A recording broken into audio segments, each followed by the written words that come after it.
Good morning. We are down in beautiful Muirkirk this morning. I'm with Darren Clark on our crop assessment tour and just checking out the crop here. Darren, you've been out checking a few fields. What are you seeing? So I guess the buzzword this year that everyone's saying is variability. For the most part this tour we've kind of stayed to the north part of the region.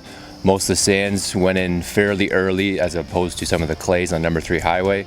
Overall, the corn crop looks pretty good from what we've seen. It was a tough spring, a wet spring, but I'm pretty optimistic about the corn. Soybeans, again, they're variable as well. Some of the earlier planted soys look really good, and some of the later planted soys are going to need some time. So overall, things are looking decent. Tell me about this ear of corn we've got here in front of us. So we pulled this one just off the road. It was planted probably the last part of May, first part of June. I believe it's about a 3,000 heat unit maturity, so it's about 100-day corn. Based on heat units for let's say the last part of May, we're going to need another, I would guess, 500 heat units for this to mature and reach black layer. So we're going to need another at least 30 days. So I'm looking probably at the first part of October for black layer.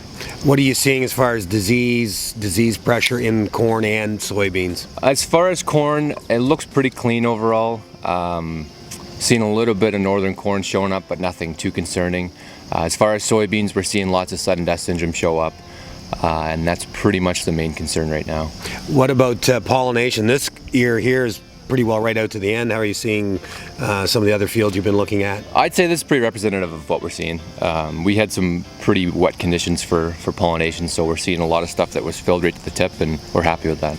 Most of the crop here went in later part of May, first part of June. How do you feel corn acres are in this particular area?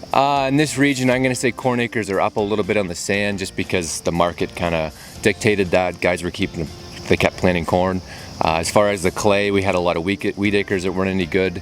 So on the clay, guys intended to put corn where the wheat was, but they couldn't get the corn in, so it went to beans. So overall, I would say they're fairly flat. Right. Great. Thanks, Darren.